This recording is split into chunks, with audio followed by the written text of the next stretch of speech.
Hello, Helen Pollock. How are you doing? Hello, Pete Sumpton. Yes, I'm really well, thanks. How are you today? Yeah, I'm very good. Thank you very much. Brilliant. Apart from the weather outside, it is terrible, but it's been terrible for like a year or something now, hasn't it? So Yeah, we're used to that now. we So, are. as always, like to start these episodes with a bit of a random opener, and this is linked to your background, which we'll get onto in a minute. But my random opener for you is, what is Marketing Study Lab in Mandarin? Right. Okay, I think it is. 营销研究西安市. Brilliant. Absolutely brilliant. I love that. That was almost, I kind of expected you to follow that up with Marketing Study Lab, and then I have to repeat it, and as if I was learning Mandarin. That's brilliant. Yes. Excellent. Cool. So let's get into more serious stuff then. Now I'm going to use Okay. that for my um, uh, audience abroad. Get that sorted. Podcast Yes. in the Far East. Fantastic. International expansion. Here we Yeah, come. absolutely. All down to your good interpretation. You'll be coming along with me for that. But what's and this links to your background. But what's the story that brings you to this point in your career? And can you explain what you're up to now? Sure, yeah. So my background is in marketing and PR, and I particularly went into PR because I love writing. But I have worked in every area of the marketing mix and been a generalist marketing head of marketing and PR and all that kind of stuff. But when I had my daughter, I didn't want to go back to my full-time job. And for a long time, like literally since the early noughties, friends had heard me talk about having a portfolio lifestyle, which is a really naff term, but what it basically meant is, I wanted to do kind of maybe a bit of this and a bit of that and work flexibly. And when I had my daughter, this was all brought into really sharp focus. So I did a bit of after school, primary school club French teaching. Okay. Because my degree was French and Italian. And at that time, I kept hearing on the news that there weren't enough Mandarin speakers in the UK and the UK economy was losing out as a result. So I looked into it, and there weren't many people, certainly not outside of London, offering primary Mandarin Mm-hmm. in a fun and lively way that was relevant for for British children. And the time to learn a language is in primary school. Okay. Time to start is then, because for neurological reasons, so we have a neural pathway in our brain because we're learning our mother tongue that's open until between the ages of 10 and 12. Mm-hmm. And if we start learning a second language before the age of 10 or 12, that will stay open for the rest of our lives Wow, and that's cool. absolutely, make learning a foreign language much easier. And I'm someone who benefited from that myself because we lived in the Middle East when I was a child. So I started learning Arabic at 7 and French at 8. So I'm like, living proof of this stuff. So anyway, so I started this primary Mandarin teaching business called Little Dragons. And alongside that, I was working in a part-time PR job as well. But fundamentally, there wasn't enough meat in the sandwich. Okay. So I was acting effectively as a kind of middleman between a Mandarin teacher and a school or parent. Mm-hmm. And there aren't very many good Mandarin teachers, and they charge loads. But parents and schools aren't really willing to pay much more than they would for a French or Spanish teacher, of whom there are far more. Mm-hmm. So after I did it for like 5 years, and my word, I tweaked that business model every which way, but it just wasn't going to work for me. So I started, and it was such a relief. Oh, it felt so good when I started my own marketing and PR consultancy instead at the end of 2018. And Okay. then, or was it 2017? Anyway, a couple of years ago. And one of my lovely PR clients asked me if I would be interested in ghostwriting a book for him. He was already a best-selling author, but he didn't have time to write this second book. And this was actually from a podcast. So I worked on a series about a particular theme on the podcast. And I then used that research material and the interviews in it to create a book. And that book became an Amazon bestseller. And so now I've ghostwritten some other books, and I'm also a non-fiction and business book coach. So either I can write people's books for them if they don't have time or they're not confident about their writing, or I can coach them and give them a bit of support and accountability to write the book themselves and actually get it done. Because it's one of those things that tends to slip off the bottom of the old to-do list. It's always on the bottom of the old to-do list, isn't it? Yeah. Until you start doing it, like anything, I suppose. Exactly. And it's a lot of the work I do is about helping people to frame their ideas and come up with a structure. Because once you come up with your table of contents, I call that your book skeleton. Okay. And then it's a matter of fleshing out the bones. And once you've done that, it's so much less overwhelming. So it's, book coaching is about taking that mountain that people think is ahead of them in writing their business or non-fiction book, and breaking it down into manageable chunks and giving them a clear path through it, and giving them some support along the way. So basically, as well as being a book coach and a ghostwriter, you support people to climb that mountain that they've always wanted to climb.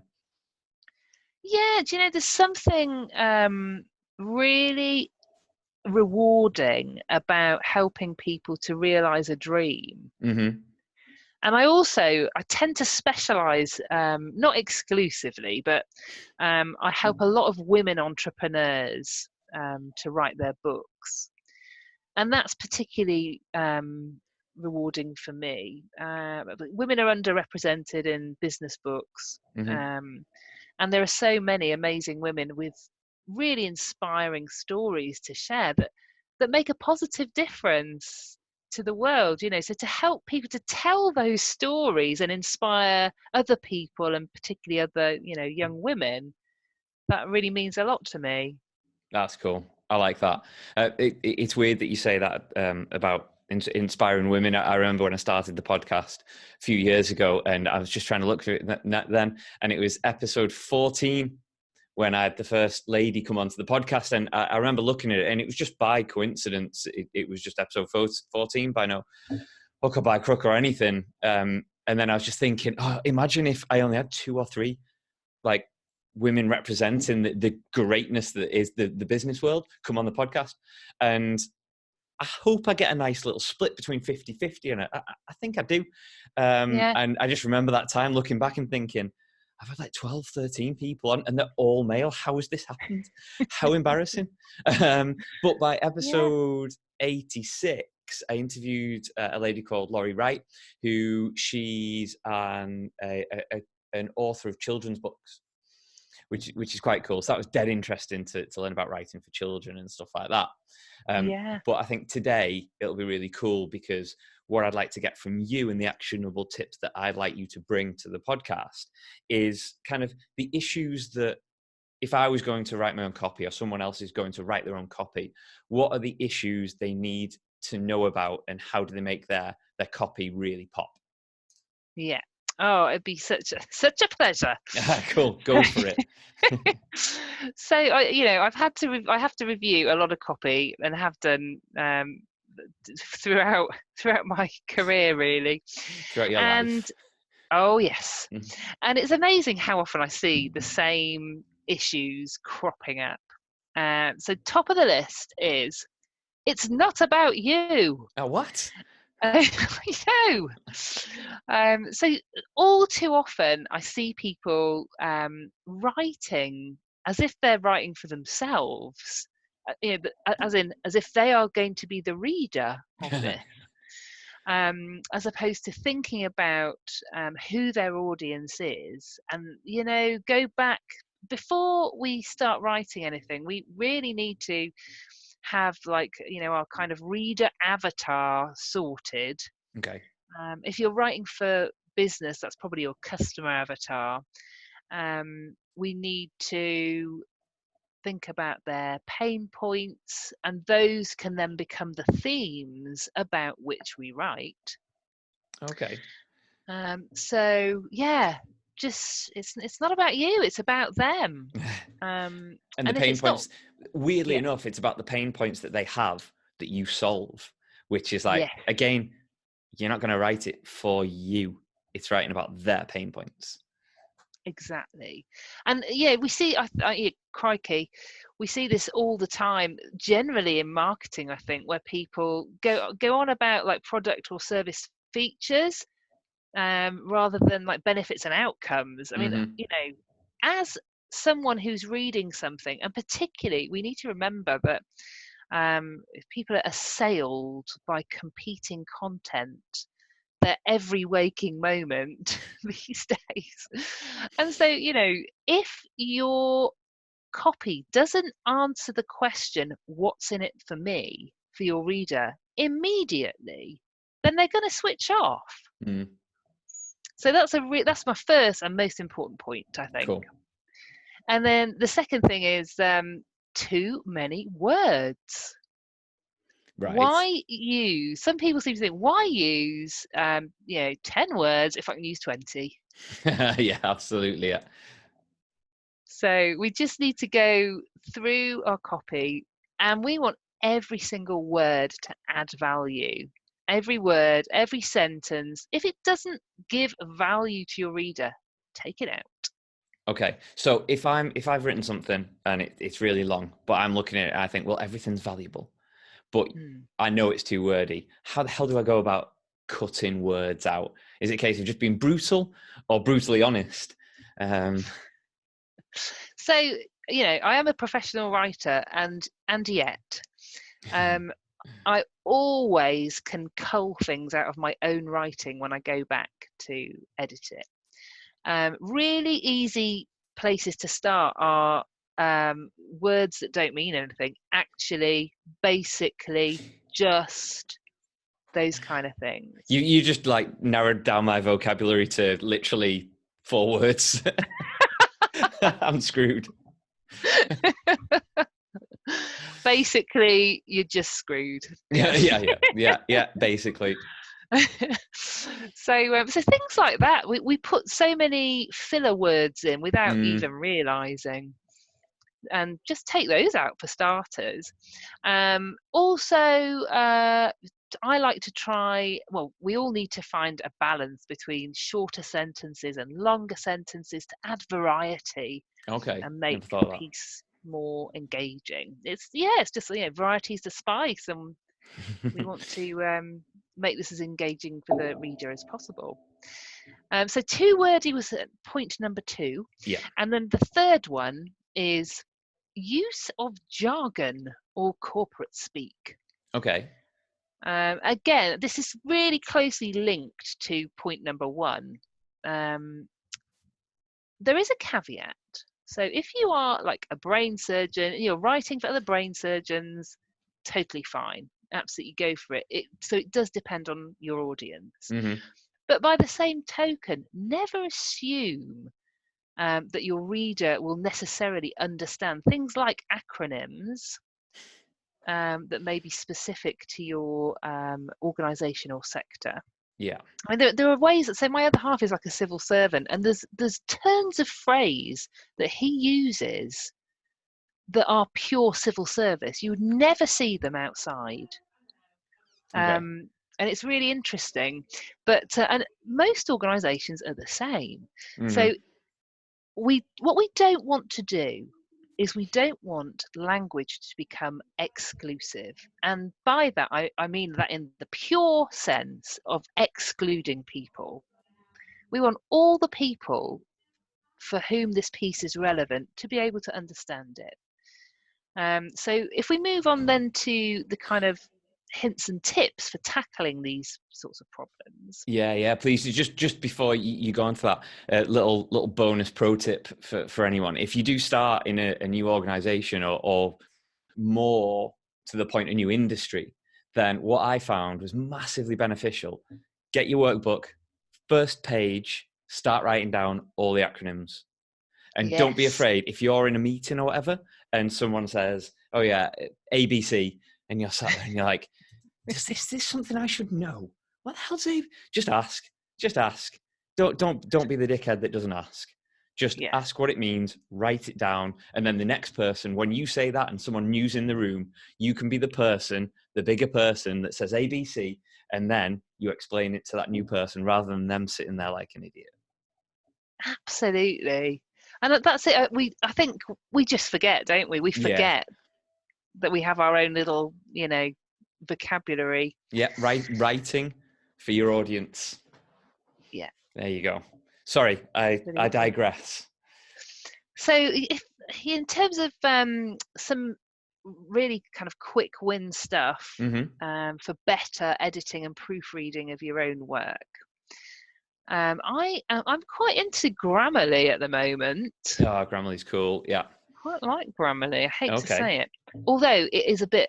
I mean, it's American English, so Be warning: careful. Yeah. be careful.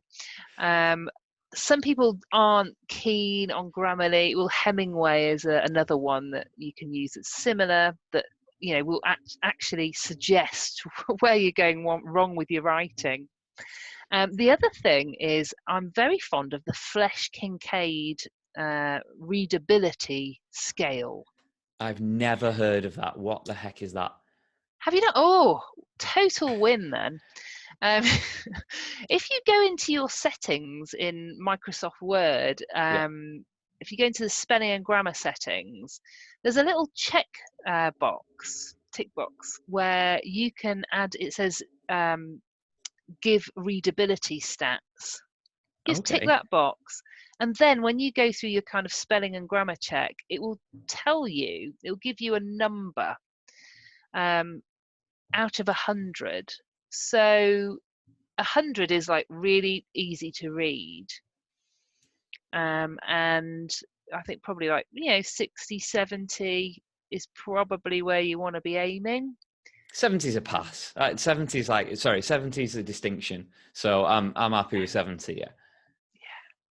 So that's pretty good. Yeah, so a minimum of 60 to 70, I'd say. That's cool. And then also within SEO, the SEO plugin Yoast, that also gives readability statistics. And certainly when I was learning how to write things like press releases for national newspapers when I was in PR, we were taught to aim for a style that an 11 to 13-year-old child could understand. Okay. So again, that it will depend on your audience. I'm down with that. I'm down with 11-year-old speak. That's good. And I think it is, it is just about not excluding people, and making sure that everyone in your audience can understand. And they say the next one is get yourself a proofreading buddy. Okay, just explain that. So in PR agencies, we'll always have someone who checks your work after you've written, feature, press release, whatever it might be, case study. One of your colleagues will check your work for spelling and grammar errors, and you will check theirs. And it's because an objective eye is priceless. And very often when we're writing, we become word blind. So having that someone else read it just makes a world of difference. So if even if you work from home or whatever, is there a friend or business colleague that you can email something to, and vice versa? That's a really useful thing. I find I'm pretty word blind right from the start. Like, so yeah. So like having somebody that can proof for me is essential for me, because it's just not a skill that I've developed over time. I've got better, but I make some terrible spelling mistakes, and I'll not happily admit it, but openly admit that. So proofreading buddy is like top of my agenda. Yeah, absolutely.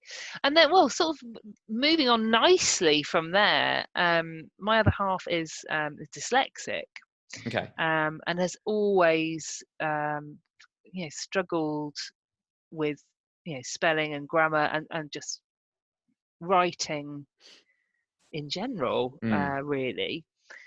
So being able to have, oh, sorry about that, to have Microsoft Office read things aloud to him. So read his own emails back to him before he sends them, or read documents he's been working on back to him, has been an absolute game changer. And this, I think there's something similar in like Google Docs as well. Okay. But yeah, if he picks up errors when documents are read aloud to him that he would never pick up through the normal spelling and grammar checks and just reading it back. And That's he's interesting. become, do you know what the best thing is? Um, Sort of with my support, he's become a much better writer That's cool. over the last few years when he's needed to do a lot more writing of, like, important documents. So people can improve. Don't ever think, because it doesn't come naturally to me, that I Hmm. can't improve, because I've seen it with my own eyes. Okay, that's good to So know. yeah. That's really good to know. So reading aloud, I thought you were going to say read it aloud to yourself, which I suppose works as well. But I don't think I utilize that element of Microsoft Word enough, because Yeah. I can see it being crucial, especially like I'm more of an audio or a visual person. That makes perfect Yes. sense, but I don't use it. It's like, old habits, break them. Yeah, absolutely. It doesn't take very long, and it's just a quick additional check, and it can make all the difference, particularly if it's an important document. Because we all know that the average spelling and grammar checker, it doesn't understand context. Mm-hmm. Yeah, So absolutely. it's There's the words that are correct, but not in that place. Yeah, completely agree. There's people use sentiment analysis, particularly for social media. And when I'm teaching, I always show an example. So there's a few sites where you can go on and test it. So you type in whatever you want and test the sentiment that it gives you. And I always make up some random comment, which is a bit flippant, along the lines of, "This food is delicious. It even came with a free fly."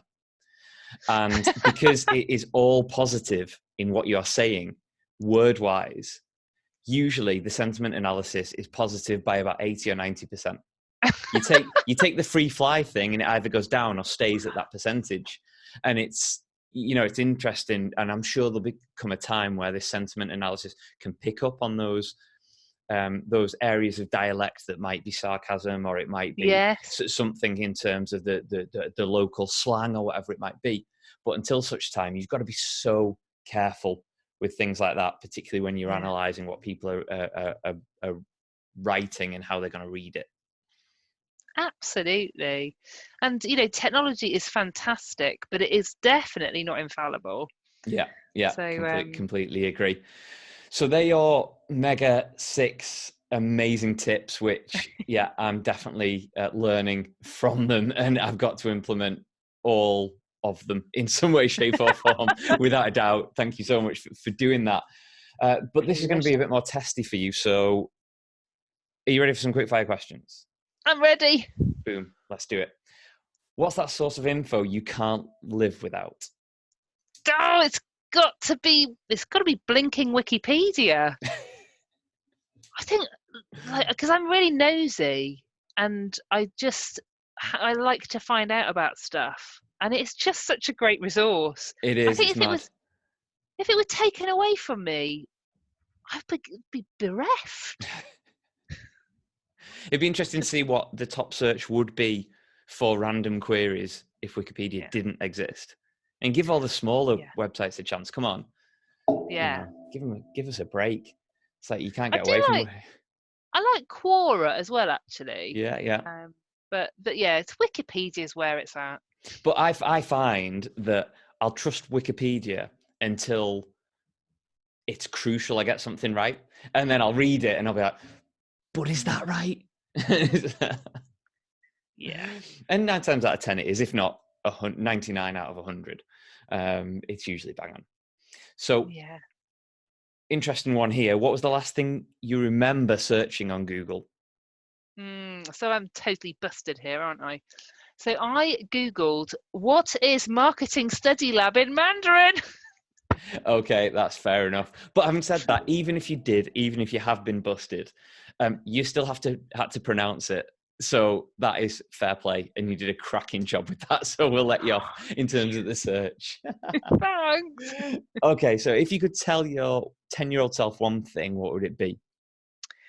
Do you know what? And my 10-year-old self would be really surprised about this. Money is important. And that sounds like a really daft thing to say, but um, I was kind of brought up to see sort of money as a bit of a sort of dirty word, Mm, and also that like other things were more important. You know, how you are as a person, and all sorts of things like that. And I completely agree with that. yeah, Those values are right. However, I need to tell my son and daughter that that what money is options. yes, completely agree.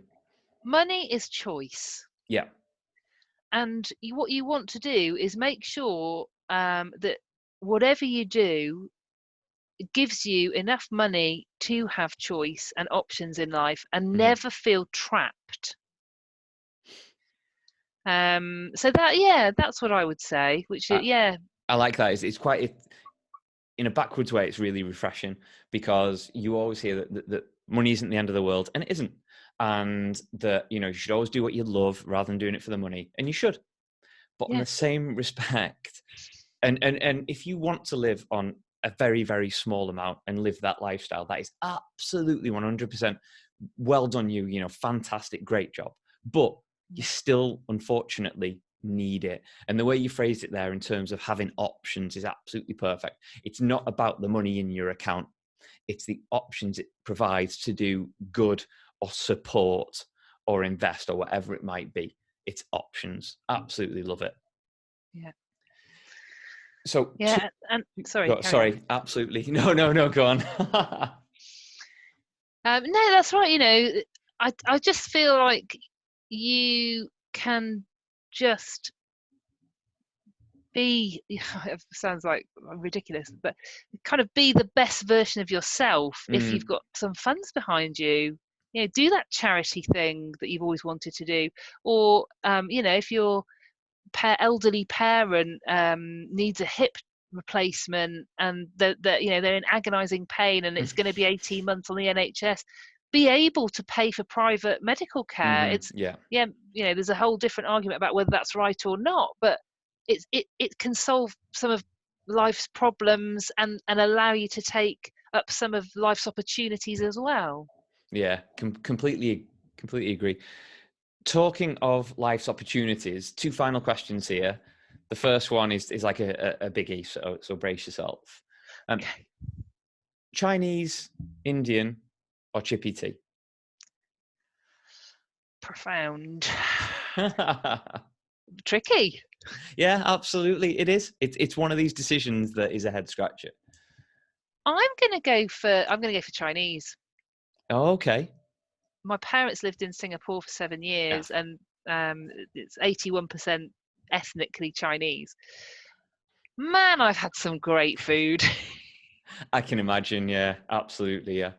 and such variety as well, I was going to because China's say, a massive country. yeah, and you're kind of limited for chippy tea, aren't you? Yeah, I'm not dismissing the idea. I'm just saying, kind of limited. Yeah, no, I agree. I'm a proud Yorkshire woman. Do not get me wrong. Brian's in Headingley in Leeds. Okay. Brought up on their fish and chips. Amazing. Obviously have to be fried in dripping. Terrible fish and chips available in Leamington Spa in general. There's only Okay. one place that fries in dripping, and that's amazing. Yeah. But yeah, but that's it's a bit mono, isn't it? Fish and chips. Yeah. Yeah. Good, but yeah, I don't think it'd be my go-to. Uh, anyway, final crucial question. If people need your assistance, they want to find you or want to know more about what you can offer, where should they go? They should go to that well-known German social media site, LinkedIn, as my friend's mum called it, proudly to her. Uh, and I've never been able to think of it differently since. That's brilliant. Yes, LinkedIn. You will find me there, and I regularly, generally about once a week, I'll put a helpful video on there. Brilliant. And also, regularly put links to little mini courses or PDF checklists or general helpful and useful content. Good. My website is www.thecontentdoc.com. And again, there's some good blog posts on there and resources. So yes, and I'd be delighted to help people out to help them write better, whether it's a blog or a book. Excellent. So I'd really love to finish this episode by saying, Helen, thank you so much for joining us in Mandarin. But well, even if I knew how to say it, I wouldn't be able to say it. So I'm not even going to. So I'll probably just say thank you so much for joining us on the Marketing to Lab. It's been an absolute pleasure, and bonjour. Oh, well, I can say 谢谢, that's thank you, and 再见, and that's goodbye. So yes, it is. So yes, thank you so Perfect much for way to having end it. me. Love it. Thank you.